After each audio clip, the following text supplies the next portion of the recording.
Bonjour à toutes et à tous, bienvenue dans le podcast La Sueur. Bonjour Bagel Rusty. Salut Guillaume. Bonjour à tous dans le chat. Vous Ah oui, c'est savez, vrai qu'on est en live, ouais. on est en live en direct sur Twitch. La Twitcherie n'est jamais finie. Pour ceux qui sont sur YouTube, bien évidemment, vous le savez, tous les épisodes sont disponibles juste après leur diffusion en direct sur Twitch. N'hésitez pas à balancer un petit pouce bleu et un petit abonnement, ça nous aide énormément. On lance le générique, aujourd'hui on va parler d'Alistair Overeem contre Rico Verhoeven, mais aussi d'un choc qui aurait pu se faire et qui a été remplacé par un autre que Rust attend avec la plus grande impatience. C'est parti, générique. Soit.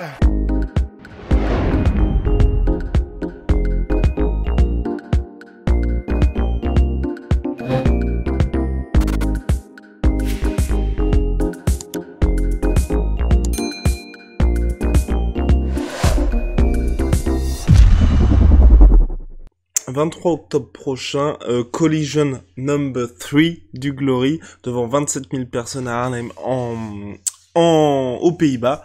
Donc Alistair Overeem, pour son grand retour au kickboxing, va challenger le champion poids lourd sur une série de 14 victoires consécutives, Rico Verhoeven. Mission impossible, Rust? Ça va être chaud, c'est sûr. Parce que même s'il a des accolades incroyables en kickboxing, Alistair Overeem, il a une carrière qui était très courte, mais vraiment couronnée de succès. Il a été champion du K1 quand même. Donc ça va être chaud parce que ça fait depuis 2010 qu'il n'a pas combattu en kickboxing.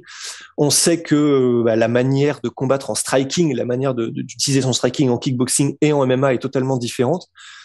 Après, je pense que ce qui est bien, c'est que le fait que ce soit des gros gants et le fait que ce soit en règle kickboxing, on va voir probablement un très bon Alistair Overeem parce que ça l'avantage forcément. Enfin, le fait d'avoir des gros gants avec la garde qu'il utilise, qui est très souvent en fait, comment dire, vraiment carapassonné, etc. Bon, bah ça pourra effectivement, ça offre plus de surface de protection et donc ça va l'avantager. Le fait qu'il n'y ait pas les takedowns, etc. Ça effectivement, ça risque de l'avantager aussi, mais même au niveau, c'est surtout au niveau des postures, au niveau de la manière de combattre, qu'il va pouvoir vraiment retrouver ce qu'il préfère faire, quoi. Donc ça va être intéressant parce que je pense que ça va vraiment donner lieu à un Alistair Overeem optimal. C'est-à-dire qu'il a 41 ans, mais là je pense qu'on va avoir d'autant plus que on va avoir une très bonne version, d'autant plus que je sais pas dans quelle forme physique il sera, mais les indicateurs poussent à penser qu'il sera en très bonne forme physique. Voilà. Donc ça va être intéressant. Je pense effectivement que le gap sera un peu trop haut quand même contre Rico Verhoeven, mais au moins ce sera une grosse affiche, ce sera intéressant. Tout le monde y gagne puisque Rico Verhoeven l'a dit lui-même en interview. Moi en fait, je veux simplement élever le sport, mais dans le sens que ce soit quelqu'un qui est un contender méritant, soit quelqu'un qui est un gros nom que les gens connaissent en fait. Et là, en l'occurrence, dans le monde du kickboxing, tout le monde connaît tous les deux Overeem et Rico Verhoeven. Et en Hollande particulièrement, tu l'as dit, ça va être vraiment un énorme événement, quoi. On nous dit dans le chat, mon cher Rust, que Alistair Overeem, il n'a pas su tenir tête à Volkov. J'imagine pas la fessée qu'il va se prendre contre Rico. Il y a aussi ODD qui nous dit Overeem sur son dernier match, il m'a fait de la limite de la peine. C'est vrai qu'en fait, c'est le problème, et d'ailleurs, c'est ce qu'a soulevé Rico. C'est que les dernières, surtout la dernière, parce qu'en réalité, avant Volkov, il était sur de très belles performances, Overeem. Mais c'est vrai que Volkov, ça fait chier parce que... Rust. On a Baptideup qui nous dit ma copine était à l'EM avec Rust. Paraît-il que c'était la star de ces dames. What? Il a pas envie de lâcher son blaze, la personne en question, parce que du coup, je serais curieux. Mais tout ça pour dire que... En tout cas, vous voyez bien que Rust ne nie pas. C'est parti, on poursuit. Jesus. Oui, en dehors de son dernier combat. Contre Alexander Volkov. Parce qu'en fait, le truc, c'est que c'est vrai, en fait, on aurait très rapidement fait de faire un parallèle entre Volkov et Rico, qui sont tous les deux déjà des monstres physiques, et en plus ils ont pas le même style de striking, mais ils se reposent tous les deux sur des fondamentaux et des frappes lourdes et leur puissance physique. et des très très gros fondamentaux pour Rico, mais même pour Volkov, c'est ce qui a fait son succès aussi. Un très gros jab, des très gros low kicks, des front kicks. Enfin, c'est jamais flamboyant, mais c'est sacrément efficace. D'autant, surtout depuis que Volkov est monté un petit peu en gabarit. Et s'il y a bien un truc que Rico Verhoeven a, c'est un gabarit de Golgoth, quoi. Donc, c'est clair qu'on pourrait se dire que c'est pas bon signe, mais d'un autre côté, et d'autant plus que le combat d'ailleurs contre Volkov, il le commence en se prenant des low kicks de l'espace Overeem, et c'est vrai que c'est pas forcément bon signe. C'est pas forcément bon signe non plus, puisque la raison, c'est Overeem qui l'a dit lui-même, pour laquelle il a eu beaucoup de mal dans ce combat-là, c'est qu'en fait, il s'est fait péter le nez apparemment sur un jab assez rapidement, et du coup, ça l'a complètement sorti du combat. Mais ce sont des gants de 4 onces, ce sont des mitaines qui laissent passer énormément, c'est-à-dire qu'elles sont beaucoup plus permissives. Quand tu mets un jab sur un mec qui a une garde comme ça, mais avec des mitaines, si jamais il est de péter le nez ou de prendre le nez ou même passer autour, c'est beaucoup plus facile. Quand tu as des gants qui sont des gants de boxe, donc je sais pas au Glory, mais j'imagine que c'est peut-être 12 onces pour les poids lourds, 14, je sais pas trop. En fait, ça couvre une surface qui est telle qu'un simple mouvement comme ça, honnêtement, ça te fait une muraille de Chine, quoi. Donc, en fait, la manière de combattre, et ça, c'est un détail, hein, ça, c'est quelque chose de l'ordre du détail, mais il y a beaucoup de choses comme ça au niveau des postures aussi, au niveau de la manière de gérer un combat, puisque ce sera donc 5 fois 3 minutes pour, du kickboxing, et vu que c'est un combat pour le titre, tandis que c'est 5 fois 5 pour du MMA, c'est pas du tout les mêmes efforts. Donc, en fait, j'ai quand même tendance à penser que, même si contre Volkov, c'était compliqué. Je pense qu'il y a quand même pas mal d'éléments qui font que en kickboxing, la donne sera totalement différente. C'est pas pour autant que je pense que Alistair Overeem va gagner, puisque je pense qu'il va perdre, mais je pense que la donne sera quand même totalement différente et qu'on aura un combat qui, je pense, sera intéressant malgré tout. Et justement, moi, j'ai très envie que ce combat soit intéressant, parce que c'est vrai que pour le Glory et le kickboxing en général, il faudrait absolument vraiment que ce combat soit assez disputé. Parce que mine de rien, à mon avis, il y a pas mal de nouveaux fans qui vont regarder le Glory grâce à ce combat-là. En cas de victoire rapide, expéditive de Rico Verhoeven, il y aurait le classique, de toute façon, Alistair, il était rincé.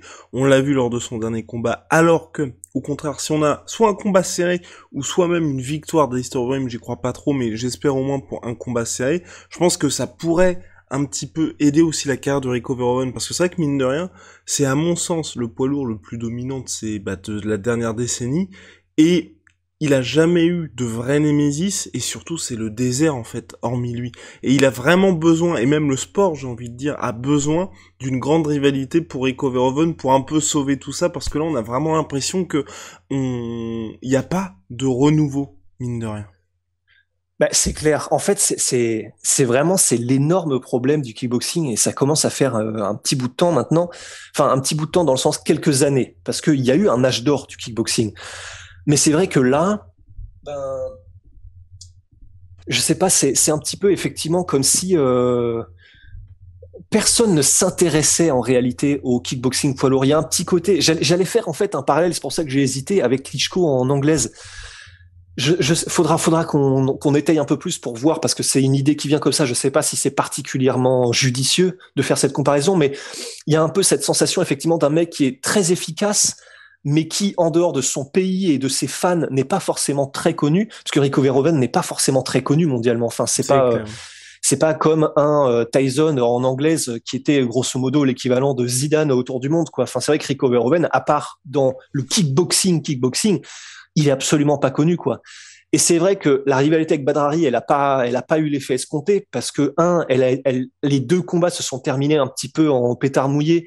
Et en plus de ça, comment dire, je sais pas s'il y aura de troisième combat, mais il y a donc peu de chances que ce soit jamais, que cette rivalité n'arrive à un terme qui soit satisfaisant.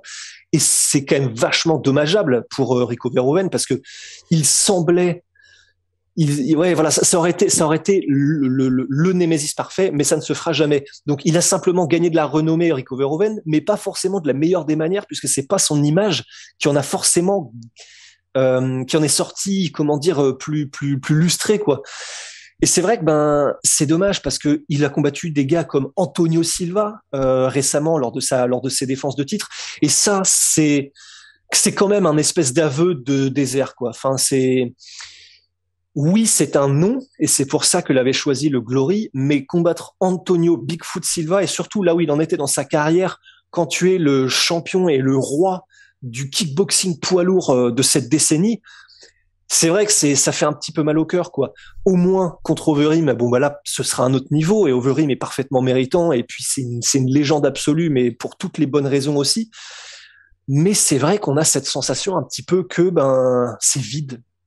Et c'est vrai que ça fait un peu mal au cœur quand on sait que s'il y avait effectivement, ne serait-ce qu'un seul gars qui puisse faire Nemesis pour Rico Verhoeven, ça pourrait tirer le sport vers le haut, surtout si ce Nemesis était américain, tu vois, au hasard. Exactement, parce que malgré tous les efforts du Glory, ils n'ont jamais réussi à développer de stars aux États-Unis. Et puis c'est vrai que pour Overeem, Ross disait, hein, il est parfaitement méritant. Et puis aussi, hein, faut pas oublier qu'Overeem fait son premier combat en kickboxing depuis sa victoire lors du K1 Grand Prix en 2010, où il avait battu coup sur coup. C'était Tyrone Spong, Gokhan Saki, bah, c'était sur blessure, et ensuite en finale Peter Hartz par TKO. Donc là, C'est ça. honnêtement, c'est vrai que toutes les cases sont cochées du côté d'Alistair Overeem. En tout cas, nous, on croise les doigts véritablement hein, pour un choc qui sera disputé. Parce que, en cas de victoire d'Alistair Overeem, ou de combat très serré, ça ouvre la porte à pas mal de choses. Mais c'est vrai que si pareil, il perd directement, ce serait dommage dans le sens où on ne pourrait pas avoir un troisième combat. Enfin, il n'y aurait pas la hype pour un troisième combat contre Badr Hari. Ouais. Oui, bah ouais, non, c'est clair, c'est clair.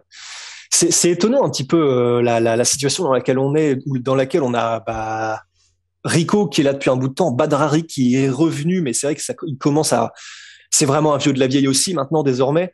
On a Overeem. C'est vrai il y a un petit peu effectivement un côté bon bah ça grenouille un petit peu entre les mêmes et ce serait bien s'il y avait un petit peu de dynamique, même si c'est entre eux trois.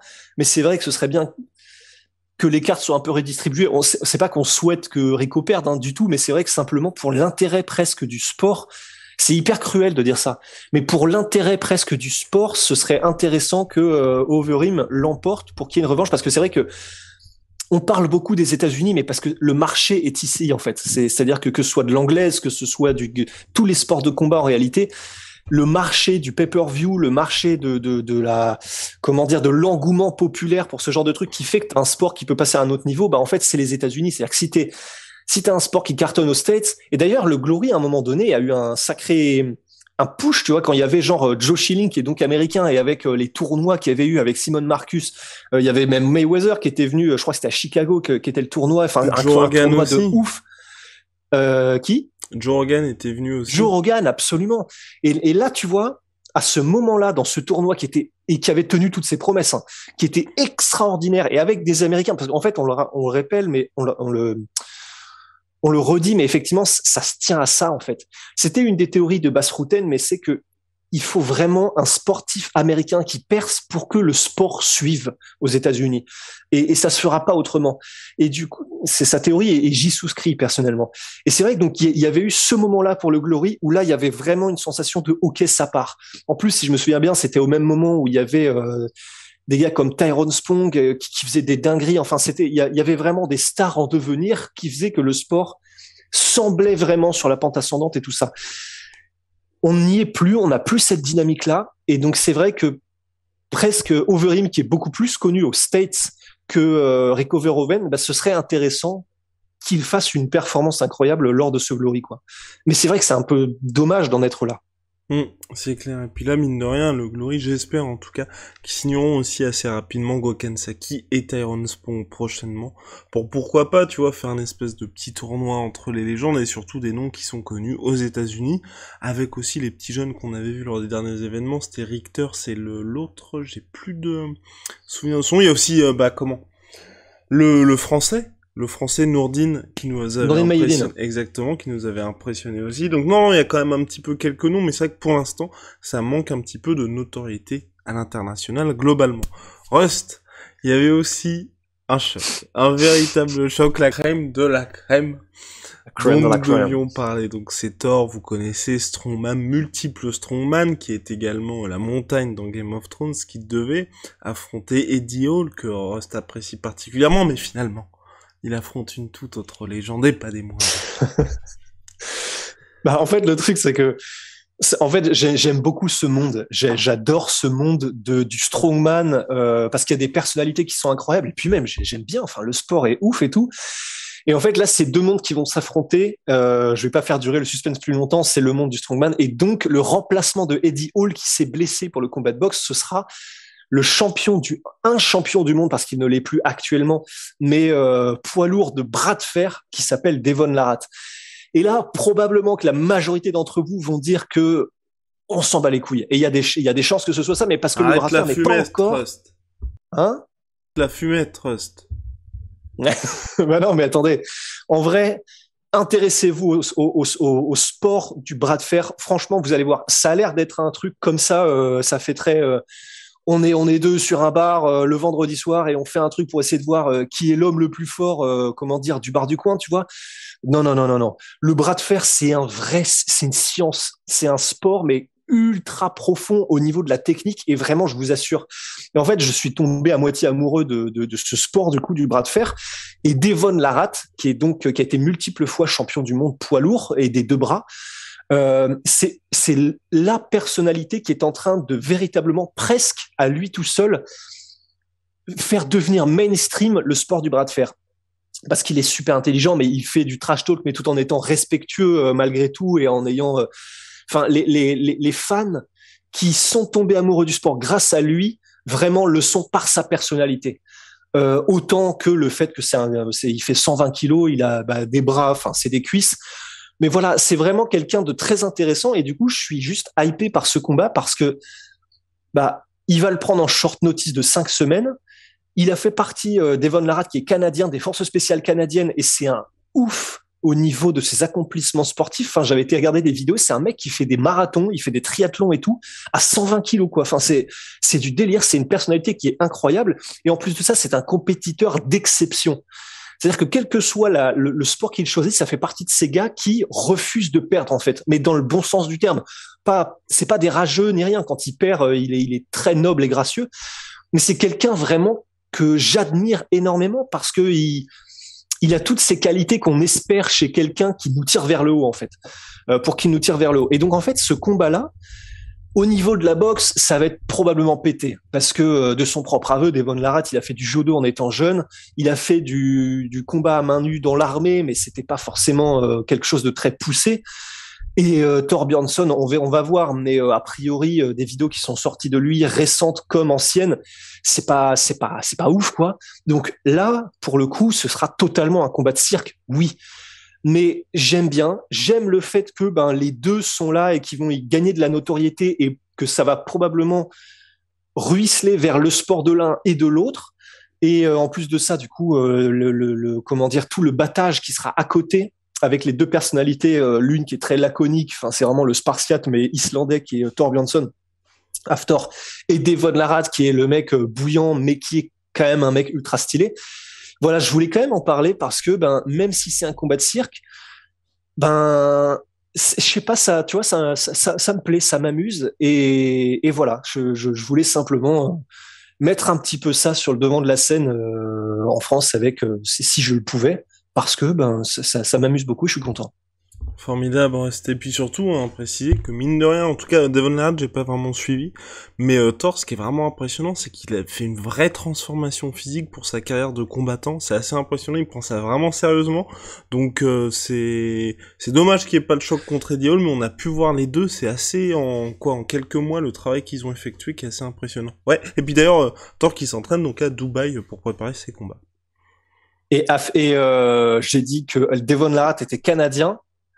Devinez qui a entendu parler du combat et devinez qui, canadien, biggest gym in Canada, va s'occuper de l'entraînement de Devon Larratt.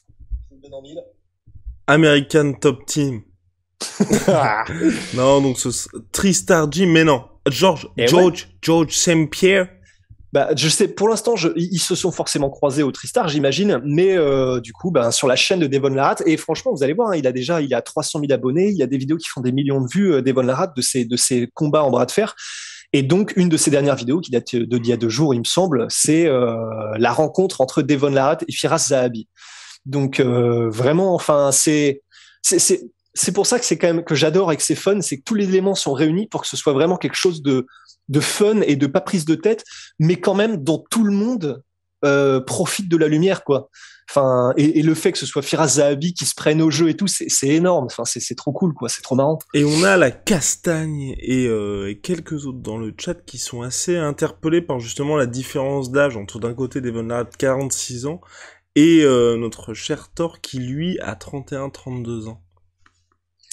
C'est vrai. Ah bah et puis en plus de la différence d'âge, il y a la différence de gabarit qui va être énorme. C'est pas un petit hein, du tout, Devon Larratt, mais c'est vrai que face à Thor, je sais pas à combien est-ce qu'il compte arriver au match de boxe after.